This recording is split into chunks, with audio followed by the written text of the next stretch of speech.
الحمد لله. الحمد لله الذي خلق الإنسان وأحسن إليه وجعل له امرأة وسلطها عليه تأكل كده وتلطم خده وتلعن أباه وجده، تسيء إليه إذا أحسن إليها وتقابله بالقسوة إذا أشفق عليها.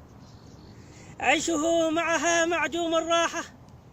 ألا فمن كان عازبا فليحمد الله، ومن كان متزوجا فليكثر شكواه إلى الله.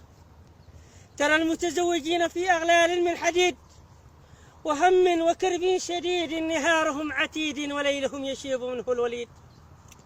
نهارهم حيارى وليلهم سكارى، وما هم بسكارى ولكن عذاب الله شديد.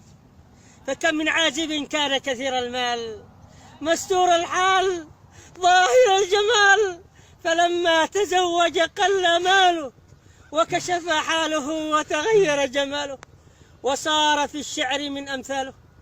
كشف الشيب من رأسي إلى قدمي، فيا راغبا في لذة النكاح سوف تهرب من أول ساعة الأفراح. فمن أول الخطبة ينصبون لك النصب ويجمعون لك الهم والتعب، حتى إذا جاء وقت الزفاف أدخلوها بين النساء إليك تذاب، وأدخلوا خازوق المصروف من ورائك، فتبيت تلك الليلة في عيش رغيد ولم تدري أن وراءك العذاب الشديد.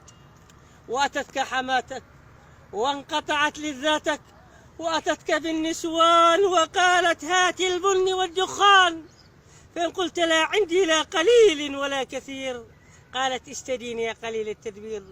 ثم يشكوك إلى القاضي وأنت غير راضي، ويلزمونك الكسوة ويقولون هي لها رضوة، وأنت مسكين ذو فاقة لا تملك جمل ولا ناقة.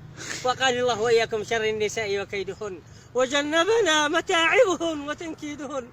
أقول قولي هذا واستغفر الله.